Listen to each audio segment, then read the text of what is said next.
নমস্কাৰ সকলোকে আজি শিক্ষামন্ত্ৰী মাননীয় ৰণোজ পেগু ডাঙৰীয়াই অসমৰ সকলো শিক্ষক আৰু ছাত্ৰ-ছাত্ৰীক সম্বোধন কৰি কি ক'লে শুনো আহা মাধ্যমিক বিদ্যালয় মানে আমাৰ মূলতঃ 9ৰ পৰা 12 লৈকে কিন্তু আমি উপৰঞ্চীভাৱে সামৰি ল'ম ক্লাছ 6ৰ পৰা তাত আমি বিদ্যালয়সমূহত কেনে ধৰণে দক্ষতা বিকাশৰ পাঠ্যক্ৰম সংযোজিত কৰিব পাৰো তাৰ কাৰণে চিন্তা চৰ্চা কৰিছো আমি আৰু এই বিষয়ত আপোনালোক সকলোৱে আহি থকা দিনবিলাকত আপোনালোকৰ কোনো যি মনত আইডিয়া আছে সেই আইডিয়াবিলাক চৰকাৰক জনাব আমি সকলোৱে জানো যে এটা সময়ত মই নিজে হেতু পাইছিলো মই যেতিয়া বিদ্যালয়ত পঢ়ি আছিলো তেতিয়া আমাৰ কৰ্ম অভিজ্ঞতা বা ওয়াৰ্ক এক্সপেৰিয়েন্স বুলি এটা বিষয় আছিল আৰু সেই কৰ্ম অভিজ্ঞতাত আমি সকলোৱে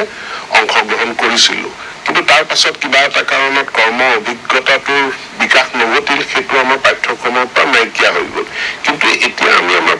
পাঠ্যক্ৰমত স্কিল ডেভেলপমেন্টত এইটো আমি সংযোজিত কৰিব বিচাৰিছো কাৰণ কেৱল আমাৰ শিক্ষাটো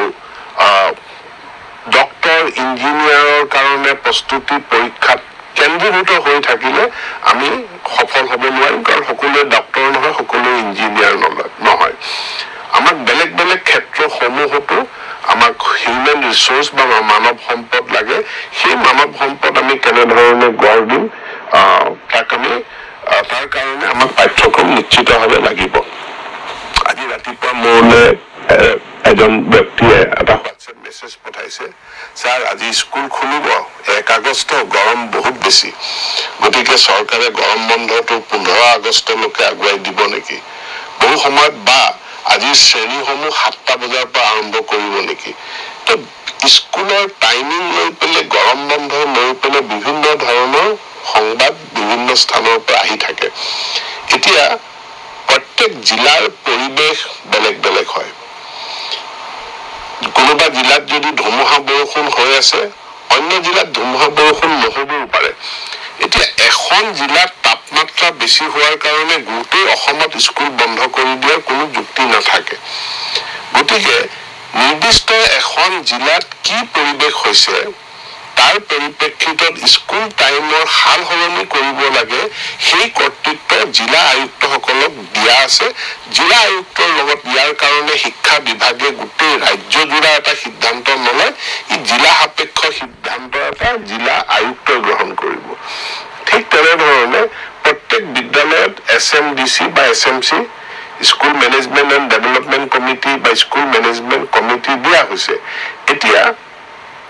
কোনোবা এটা বিশেষ কাৰণত বানপানী হৈছে এখন বিদ্যালয় পানী হৈছে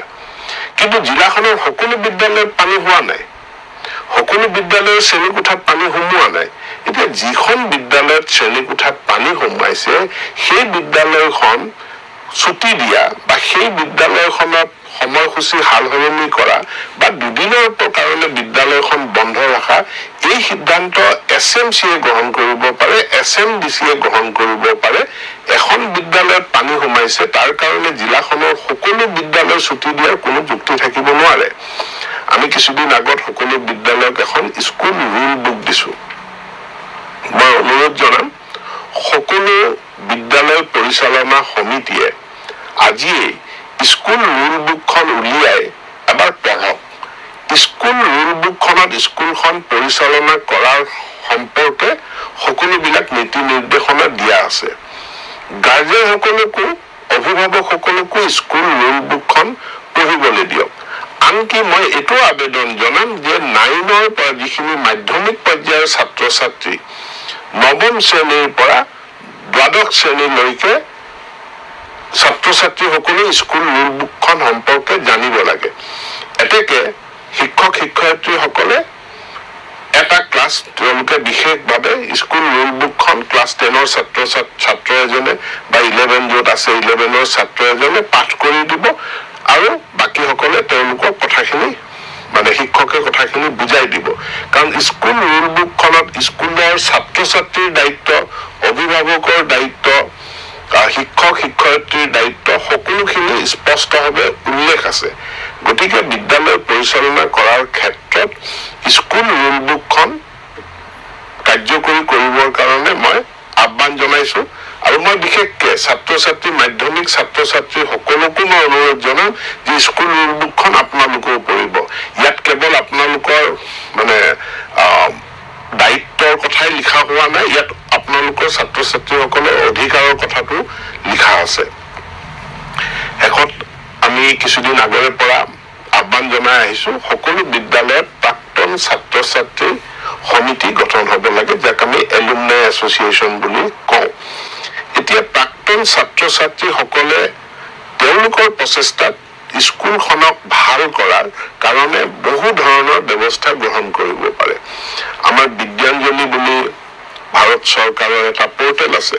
যিটো পোৰ্টেলত যিকোনো ব্যক্তিয়ে এজন নিজকে স্বেচ্ছাসেৱক হিচাপে পঞ্জীয়ন কৰিব পাৰে আৰু তেওঁ যিকোনো বিদ্যালয়ত যিকোনো বস্তু বা সেৱা তেওঁ দান কৰিব পাৰে বস্তু আমি যোৱাবাৰ গোটেই ভাৰতবৰ্ষৰ ভিতৰতে প্ৰথম স্থান আজিও লাভ কৰি আছো বিদ্যাঞ্জলি পোৰ্টেলৰ ক্ষেত্ৰত 1 লাখৰ অধিক চিলিং ফেন এক্সজষ্ট ফেন আমি বিভিন্ন ডাটাৰ পৰা আমি লাভ কৰিছো কিন্তু বিদ্যাঞ্জলিত কেৱল যে বস্তু সামগ্ৰী দান কৰিব পাৰে এইটো নহয় সেৱাও আগবঢ়াব পাৰে কোনো ব্যক্তিয়ে যদি ভাবে যে মই ছাত্ৰ ছাত্ৰীক তবলা শিকাম মই ছাত্ৰ ছাত্ৰীক গিটাৰ বজাবলৈ শিকাম বা মই ছাত্ৰ ছাত্ৰীক মই ফিজিকেল ট্ৰেইনিং দিম তেওঁ সেই ধৰণে বিদ্যাঞ্জলি পোৰ্টেলত ৰেজিষ্টাৰ কৰি তেনে ধৰণৰ সেৱা আগবঢ়াব পাৰে ধেমাজি উচ্চতৰ মাধ্যমিক বিদ্যালয়ত তাৰ পৰিচালনা সমিতিৰ এখন যেহেতু বিধায়কৰ আদৰ্শ বিদ্যালয় মই সভাপতি আৰু সেই ধেমাজি উচ্চতৰ মাধ্যমিক বিদ্যালয়ত এখন শক্তিশালী প্ৰাক্তন ছাত্ৰ ছাত্ৰী সমিতি গঠন হৈছে যিখন সমিতিয়ে নিয়মিতভাৱে তাত বৃত্তি পৰীক্ষা অনুষ্ঠিত কৰে আৰু প্ৰাক্তন ছাত্ৰ ছাত্ৰীসকলৰ দান বৰঙণিৰে মাহে 500 টকাকৈ ছাত্ৰ ছাত্ৰীক বৃত্তি প্ৰদান কৰে আৰু এই বৃত্তিৰ সংখ্যাটো মানে যিমান সংখ্যক ছাত্ৰ ছাত্ৰী দিয়া যায় এই সংখ্যাটো এতিয়া বাঢ়ি আহিছে আৰু তেওঁলোকৰ লক্ষ্য হ'ল যে 100% ষ্টুডেণ্টক বৃত্তি দিব এইটো এটা খুব প্ৰশংসনীয় পদক্ষেপ ধেমাজি উচ্চতৰ মাধ্যমিক বিদ্যালয়ৰ প্ৰাক্তন ছাত্ৰ ছাত্ৰীৰ সমিতি মই তেওঁলোকক ধন্যবাদ জনাইছো আৰু এনে উদাহৰণ বাকি সকলোকো ল'বৰ কাৰণে মই অনুৰোধ জনাম প্ৰত্যেকখন বিদ্যালয়ে কেৱল গৰ্ব কৰিলে নহ'ব যে আমাৰ বিদ্যালয়ৰ ঐতিহ্য আছে অমুক সাহিত্যিক আমাৰ বিদ্যালয়ৰ প্ৰাক্তন ছাত্ৰ অমুক বিষয়া আমাৰ ছাত্ৰ স্কুলৰ প্ৰাক্তন ছাত্ৰ বা অমুক বিধায়ক আমাৰ বিদ্যালয়ৰ প্ৰাক্তন ছাত্ৰ কেৱল এই গৰ্বটোৱে বা এই স্বাভিমানটোৱে বিদ্যালয়খনৰ একো পৰিৱৰ্তন সাধন কৰিব নোৱাৰে যদিহে প্ৰাক্তন ছাত্ৰ ছাত্ৰীসকলে নিৰ্দিষ্ট একশ্যন তেওঁলোকে বিদ্যালয় সাপেক্ষে নলয় বৰ্তমান জলবায়ু পৰিৱৰ্তনৰ যুগত আমি অমৃত বৃক্ষ আন্দোলন গঢ়ি তুলিছো বৃক্ষ ৰোপণ এটা মহান আৰু গুৰুত্বপূৰ্ণ কাৰ্যসূচী একো কৰিব নোৱাৰিলেও প্ৰাক্তন ছাত্ৰ এজনে আহি বিদ্যালয়ত এটা বৃক্ষ ৰোপণ কৰিব পাৰে গছপুলি এটা ৰোপণ কৰিব পাৰে কিন্তু ইয়াৰ লগত কথাটো হ'ল যেনেকে সন্তান জন্ম দিলে নহ'ব সন্তানক প্ৰতিপালন কৰিব লাগিব ডাঙৰ দীঘল কৰিব লাগিব স্বাস্থ্যৱান কৰিব লাগিব শিক্ষিত কৰিব লাগিব এতেকে বৃক্ষ ৰোপণ কৰি পিছদিনা পাহৰি যোৱা সেইটো দায়িত্ব নহয় বৃক্ষ ৰোপণৰ লগে লগে সেই বৃক্ষৰ প্ৰতিপালনৰ দায়িত্ব ল'ব লাগিব যিবিলাক বিদ্যালয়ত ইতিমধ্যে প্ৰাক্তন ছাত্ৰ ছাত্ৰীৰ সন্থা গঠন হৈছে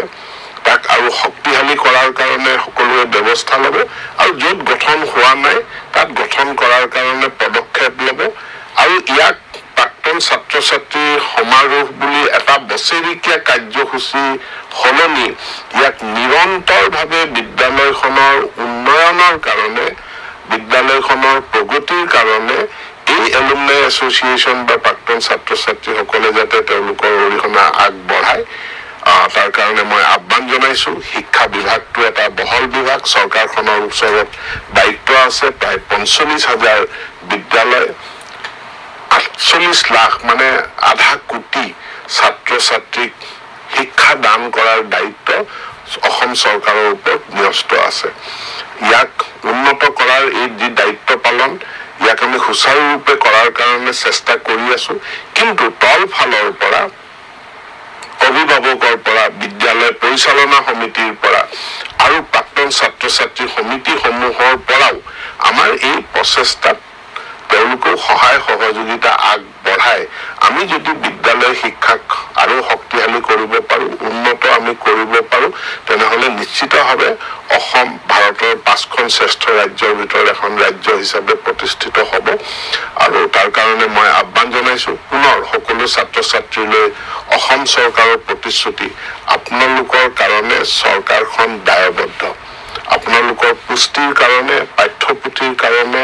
আপোনালোকৰ ইউনিফৰ্মৰ কাৰণে আমি দায়িত্ব লোৱাৰ উপৰিও আমি বৃত্তি পৰীক্ষাৰ জৰিয়তে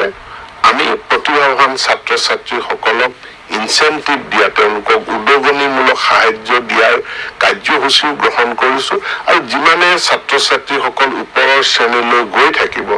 তেওঁলোকৰ শিক্ষা যাতে সম্পূৰ্ণ বিনামূলীয়া হয় আৰু চৰকাৰৰ সহযোগিতা সম্পূৰ্ণৰূপে যাতে থাকে মা দেউতাৰ ওপৰত যাতে বুজাটো কম হয় তাৰ কাৰণে আমি আমাৰ প্ৰচেষ্টা অব্যাহত ৰাখিছো আমি অব্যাহত ৰাখিম অহা 7 আগষ্ট তাৰিখে নিযুত মইনা আঁচনিখনৰ শুভাৰম্ভ কৰিব মাননীয় মুখ্যমন্ত্ৰীয়ে আৰু সেইদিনাখন মাননীয় মুখ্যমন্ত্ৰীয়ে অসমৰ মহাবিদ্যালয় higher secondary school senior secondary স্কুলৰ